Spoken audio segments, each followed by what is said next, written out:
ચાલ ભાઈ ગિરીશ, હું નીકળું છું, તું આવે છે? અરે શું આવે ભાઈ, હજી ઓફિસ પૂરી થવાને પોણા કલાકની વાર છે ને હું તને એમ કહું લુકેશ, આ તું સવારે 1 કલાક લેટ આવે, આ સાંજે પોણો કલાક વહેલો નીકળી જાય, એ બોસને ખબર પડશે તો કહીશ શું?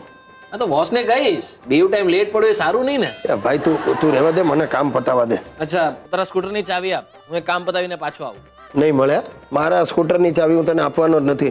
અરે ગયા મહિને તું આવી જ રીતે મારી પાસેથી સ્કૂટરની ચાવી લઈને ગયો, 4 દિવસ સુધી સ્કૂટર ફેરવીને ટાંકી ખલાસ થઈ એટલે પાછું આપી ગયો. બોલો, તને ટાંકી દેખાય છે પણ એ નથી દેખાતું કે 4 દિવસ સુધી તારું સ્કૂટર ફેરવીને કેવું એને ટનાટન રાખેલું. ટન સાલા તું દર વખતે આવું બધું કરીને જ મારી પથારી ફેરવે છે. બોલો, અરે મિત્રના કામ નહીં આવે તો બીજો કોણ આવશે? અને કળિયુગમાં તારો એક જ મિત્ર છે જે તને અડધી રાત્રે પણ મદદ કરે એમ છે. ભાઈ નથી જોઈતી તારી મદદ, મારે દિવસે જ નથી જોઈતી, તારે રાત્રે શું કામ કરવી? મહેરબાની કરીને મને અડધી રાત્રે તો ડિસ્ટર્બ કરતો જ નહીં. આટલા વર્ષોમાં મેં તને કોઈ દિવસ અડધી રાત્રે જગાડ્યો છે? ના, જગાડ્યો નથી તે, પણ સાલા તારે લીધે મારે રાતોની રાતના ઉજાગરા થયા છે. એનું શું? હું તારા કામમાં હંમેશા આવ્યો છું, તું મારા કામમાં કે દી આવ્યો બોલ? હું તારા કામમાં નથી આવ્યો કોઈ દિવસ? ના. અરે યાદ કર ગિરિયા, યાદ કર.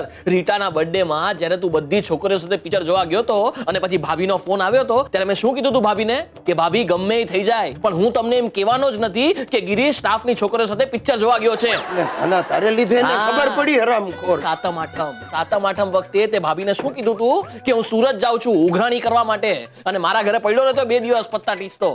ત્યારે મેં ભાભીને બીજા દિવસે સામેથી ફોન કરીને કીધું તું, ભાભી ચિંતા નહીં કરતા, આજે હારી ગયો છે, કાલે કવર કરી લેશે.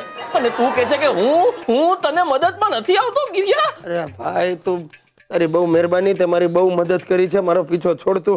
એક કામ કર, આ લઈ જા મારા સ્કૂટરની ચાવી અને યાદ રાખજે, મોઢું બંધ રાખજે. સુશીલા સાથે વાત કરી તો મારા સામે. ગિરેશ મારા જીગર, આ લે આ બ્રોચર. સાઈડ બિઝનેસ શરૂ કર્યો છે, વીમા કંપનીનો એજન્ટ બન્યો છું અને આ એકદમ યુનિક સ્કીમ છે. તું મરી જઈશ ને તો એનો ફાયદો ભાભીને થશે ને જો ભાભી મરી જશે તો એનો ફાયદો તને થશે. Very good. હા, પણ એવી કોઈ સ્કીમ નથી આમાં કે એજન્ટ મરી જાય ને ફાયદો મને થાય? અરે મૂક ને આ બધા આડાવડા ધંધા. હું તો કહું છું એવી કોઈ સ્કીમ શોધી કાઢ જેમાં મિનિસ્ટર ગુજરી જાય ને દેશ આખાને ફાયદો થાય. એટલે આ લુકેશ, આ એજન્ટના ધંધા કરવાનું રહેવા દે અને તબિયત સાચા. હું તો વીમામાં માનતો જ નથી, આપણે આપણી તબિયત તંદુરસ્ત રાખવાની. આ તું આ ફાંદ વધારી છે, જરા રમત ગમતમાં ભાગ લે. હા તો રમું જ છું, ક્રિકેટ, ફૂટબોલ, ટેનિસ બધું રમું જ. એમ? કઈ ક્લબમાં? મારા મોબાઈલમાં. અરે ભાઈ લુકેશ, આ બધું છોડીને કઈક સરખો ધંધો કર તો ગામમાં તારી આબરૂ વધે. અરે પણ ગિરિયા, ધંધો કરવા માટે સારું રોકાણ જોઈએ ને એ જ આપણી મોટી મોકાણ છે કે રોકાણ કરવા વાળી કોઈ ખાણ આપણી પાસે નથી. ને એટલે તું આવીને મારી પાસે રમખાણ કરે છે?